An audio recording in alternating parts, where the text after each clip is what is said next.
ఆయన ఆంధ్రాలో పరిపాలన ఎలా ఉంది? ఆంధ్రాలో పరిపాలన ప్రస్తుతానికి ఓకే అండి. అంటే మనం చూసుకుంటే పథకాల పరంగా చూసుకుంటే మాత్రం అనుకున్నంత ఇంకా అమలు చేయలేకపోయారు. దానికి కారణం కూడా చెప్పాడు చంద్రబాబు నాయుడు గారు. అంటే మనకి బయట నుంచి వచ్చే ఫండ్స్ కానీ దేశం నుంచి వచ్చే మనకి ట్యాక్స్ రూపంలో వచ్చి మనకి ఆంధ్ర వైపు వచ్చే రిటర్న్స్లో మనకి మొత్తం దీనికే ఖర్చు పెడితే మనం ఉపయోగించలేము. డెవలప్మెంట్కి మనకి ఉపయోగించలేము మనీని. అందుకని చెప్పి కొన్ని రోజులు ఆపేస్తున్నాను, కొన్ని రోజులు అయినాక నేను స్టార్ట్ చేస్తాను పరిస్థితి చూసి అని తన ఎక్స్ప్లెనేషన్ ఇచ్చాడు మంచిగా. ఇంకా డెవలప్మెంట్ వైపు లోకేష్ గారు చూస్తుంటే ఐటీ ఇండస్ట్రీస్ కానీ బయటకు వెళ్ళి వీలైనంత వరకు కంపెనీస్ ఎక్కువ తెచ్చి మనకి పర్ క్యాపిటల్ ఇన్కమ్ పెంచాలని చూస్తున్నాడు. మంచి పరిణామం అండి. మంచిగా ఉండాలని కోరుకుంటారు. ఇంకా 1 year కూడా కాలేదు కాబట్టి మనం ఏలెత్తి ప్రత్యేకంగా చూపించాల్సిన అవసరం లేదు.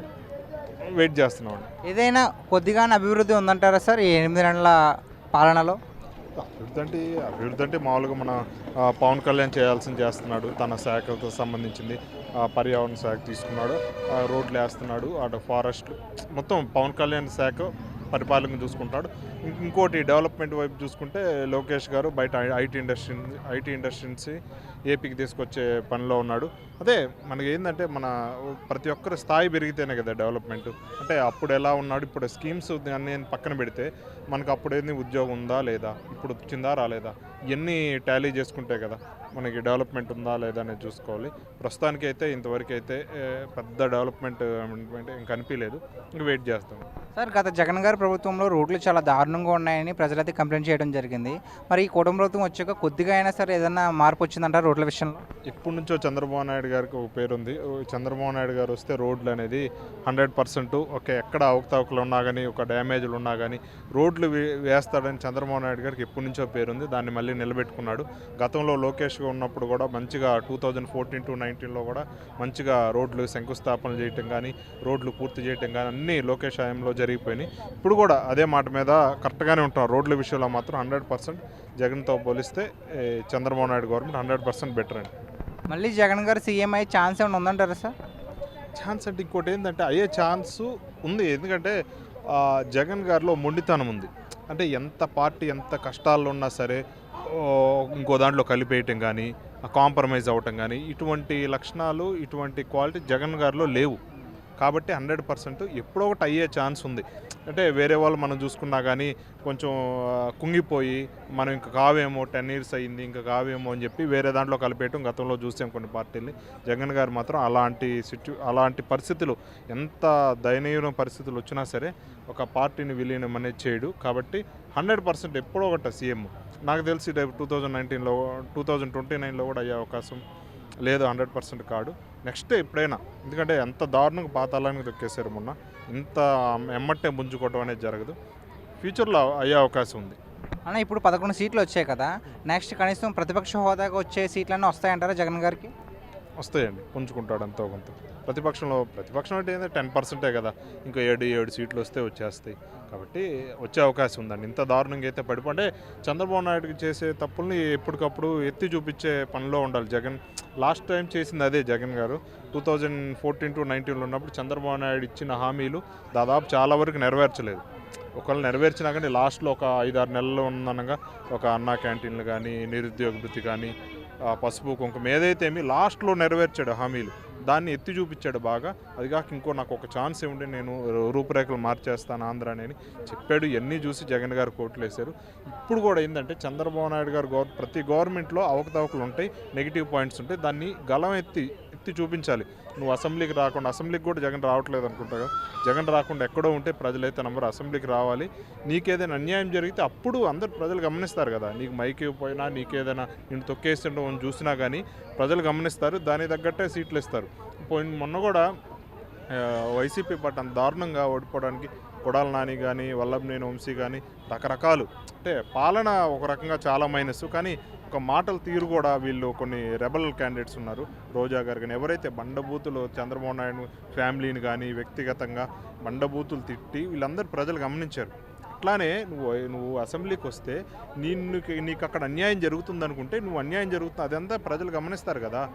ఇట్లా అన్యాయం చేస్తున్నారని నీకే పాజిటివ్ పాయింట్ ఉండే అవకాశం ఉంది. నువ్వు అసెంబ్లీకి రాకుండా ఏదో 151 గెలిచాను, ఒక్కసారికి ఇంత పడిపోయాను, నేను లోకం అయిపోతాను, ఎన్ని ఆలోచించి అంటే నువ్వేమైనా కేసీఆర్ గారిని ఏమన్నా ఇన్స్పిరేషన్ తీసుకున్నావు మీ గురువు, నాకు అర్థం కావట్లేదు. నువ్వు అసెంబ్లీకి రావాలి, ప్రజల తరపున నువ్వు ఉన్న ప్రతిపక్షం లేకపోయినా సరే నీకు అడిగితే ప్రతిపక్షం ఏ రాదు, నువ్వు గెలుచుకోలేదు, అయినా సరే పార్టీకి అసెంబ్లీకి వచ్చి గళమెత్తు, నీ తరపున టీడీపీ పార్టీ ఏవైతే ఇక్కడ ఉంటాయో నెగిటివ్ పాయింట్స్ ఉంటాయో ప్రజల తరపున పోరాడు, మళ్ళీ ఎప్పుడైనా అయ్యే అవకాశం ఉంది. కానీ నువ్వు ఇక్కడ బయట కూర్చొని రాకుండా ఉంటే మాత్రం ప్రజలు నమ్మే పరిస్థితి ఉండదండి. అంటే వల్లభనేని వంశీ పైన కావాలని కేసులు పెట్టారు అని జగన్ గారు అంటున్నారు, మరి దానిపై మీరేమంటారు? అంటే కావాలని పెట్టండి. ఇప్పుడు ఒక వ్యక్తిగతంగా కావాలని పెట్టాలనుకుంటే చంద్రబాబు నాయుడు గారి ఫ్యామిలీని వల్లభనేని వంశీ కన్నా కానీ కొడాల నాని గారు భయంకరంగా తిట్టారు, భయంకరంగా పర్సనల్ అబ్యూస్ చేశాడు. లేస్తే నెలకు 2-3 సార్లు అదే చంద్రబాబు నాయుడినే టార్గెట్ పెట్టుకున్నాడు. కాబట్టి నువ్వు పర్సనల్గా నువ్వు టార్గెట్ చేసి అరెస్ట్ చేయాలనుకుంటే ముందు కొడాల నానిని అరెస్ట్ చేస్తారు.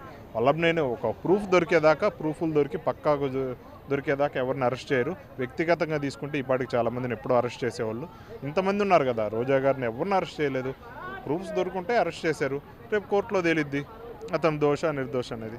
సార్ నెక్స్ట్ జైలుకి వెళ్ళేది కొడాలి నాని గారు అని చాలామంది అంటున్నారు, మరి దీనికి మీరేమంటారు? దీన్ని ఒక సిస్టమేటిక్గా అమలు చేస్తూ ఉంటే ఫస్ట్ వల్లభనేని వంశీ, తర్వాత కొడాలి నాని, తర్వాత రోజా, తర్వాత ఎవరో ఇట్లా ఒక సిస్టమేటిక్గా అమలు చేస్తూ ఉంటే ఖచ్చితంగా ఇది వ్యక్తిగతంగా టార్గెట్ చేశారని ప్రజలు గమనిస్తారు.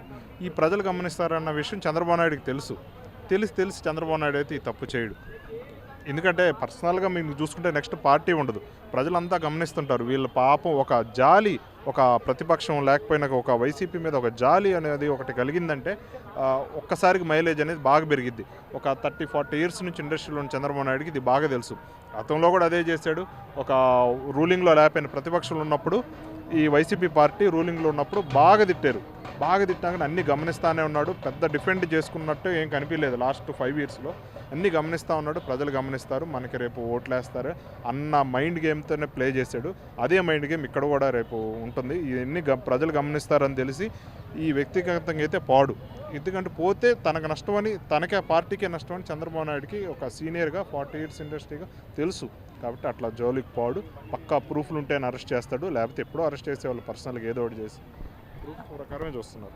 అన్న జగన్ 2.0 అంటే ఏంటో చూపిస్తాను, మరో 30 ఏళ్ళు మేమే అధికారంలో ఉంటామని జగన్ గారు చెప్పారు, మరి దానికి మీరేమంటారన్న? ఇప్పుడు 30 ఏళ్ళ అధికారం మొన్న కూడా చెప్పాడు. అసలు 30 ఏళ్ళ సీఎంగా ఉన్న చరిత్ర అసలు ఇండియాలో ఎవరికి లేదు. ఈయన వచ్చి కొత్తగా 30 ఏళ్ళు ఉంటామంటే సరే, ఆయన కాన్ఫిడెన్స్ లెవెల్కి హ్యాట్స్ ఆఫ్. ముందు మంచి కాన్ఫిడెన్స్ కానీ చెప్పాడు. కానీ 30 ఏళ్ళు అనేది అతి కష్టం. మొన్న వైనాడు 175 అని చెప్పి ప్రతి ఎమ్మెల్యే మీద ప్రెషర్ పెట్టాడు. అంటే మనందరం గెలుస్తున్నాము, మనం ఓడిపోతాం, ప్రతి ఎమ్మెల్యే మీద ప్రెషర్ కదా. వైనాట్ 175 అంటే ఒకవేళ 170 గెలిచి మనం 5 ఓడిపోతే మన పేర్లే బాగా కనిపిస్తాయి అని చెప్పి ఒక ఎమ్మెల్యేలు మంచిగా పనిచేస్తారనే ఉద్దేశంతో వాళ్ళ కాన్ఫిడెన్స్ పెంచుదామన్న ఉద్దేశం మంచిగానే చెప్పాడు. కానీ అది జరగలేదు. నెక్స్ట్ 2.0 చూపిస్తానన్నాడు. అంటే సంవత్సరం కాలంలో చూసుకుంటే వైసీపీ పార్టీ ఎక్కడికెక్కడ 5-6 నెలలకు ఒకసారన్నా పుంజుకోవాలి. ఏదో ఒక కార్యకర్తలకు కానీ ఒక బలమైన స్టేట్మెంట్ ఇవ్వటం కానీ ఇవన్నీ చేస్తే ఒక మైలేజ్ పెరుగుతుంది. జగన్ అంటే ఇదనే నిరూపించుకోవడానికి అప్పుడప్పుడు ఇట్లాంటి స్టేట్మెంట్లు ఇస్తుంటాడు. సరే, అతని కాన్ఫిడెన్స్ అది, ఆల్ ద బెస్ట్ అతనికి. ఇంకోటి ఏంటంటే జగన్ ఒక కార్యకర్తల్ని ఎటువంటి లాస్ట్ టైం కొంతమంది తెలిసిన వాళ్ళు ఉన్నారు. 2019 to 24 ఎలక్షన్ చూసాము. అప్పుడు చూసుకుంటే చాలామంది కార్యకర్తలు సాటిస్ఫాక్షన్ లేరు. జగన్ అంటే మన పార్టీ వస్తే మనం ఏదో సంపాదించుకోవచ్చు, లేదా మనకి ఏదైనా పర్సనల్గా ఏదైనా మనకి హెల్ప్ అవుద్ది అనే ఉద్దేశంతో జగన్ గారి కోసం 10 ఏళ్ళు జగన్ ఎంత కష్టపడ్డాడు, కార్యకర్తలు కూడా అంతలా కష్టపడ్డారు. సోషల్ మీడియా రేయింబగులు పనిచేసి చంద్రబాబు నాయుడు గారి మీద 2014 to 19 చంద్రబాబు నాయుడు గారి గవర్నమెంట్ చేసిన తప్పులు ఏవైతే ఉన్నాయో దాన్ని పైకెత్తి చూపి ఒక జగన్ పార్టీని బాగా లేపడం జరిగింది. ఈ అంత వాళ్ళ ఫలాలను అనుభవించి అధికారంలోకి వచ్చే కార్యకర్తలను ఎటువంటి పట్టించుకోలేదు, వదిలేశాడు. కాబట్టి మళ్ళీ కార్యకర్తల్లో ఆ ఉత్సాహం నింపడానికి నేను జగన్ 2.0 వస్తున్నాడు, కార్యకర్తలు నేను పట్టించుకుంటాను అని మళ్ళీ వాళ్ళకి ఏదో బిస్కెట్లు వేస్తున్నాడు. మళ్ళీ అంటే కావాలి కదా వాళ్ళు, లేకపోతే మళ్ళీ ఎలా గవర్నమెంట్ ఫామ్ చేయగలుగుతాడు. కాబట్టి గతంలో చేసిన తప్పు చేయను, ఇప్పుడు మళ్ళీ మిమ్మల్ని పట్టించుకుంటాను, యాక్టివ్గా ఉండండి అని మళ్ళీ వాళ్ళకి దిశానిర్దేశాలు ఇచ్చి పార్టీ ఫామ్లోకి రావడానికి తన వంతుగా ఒక పార్టీ అధినేతగా తన వంతుగా ఏం చేయాలో చేస్తున్నాడు.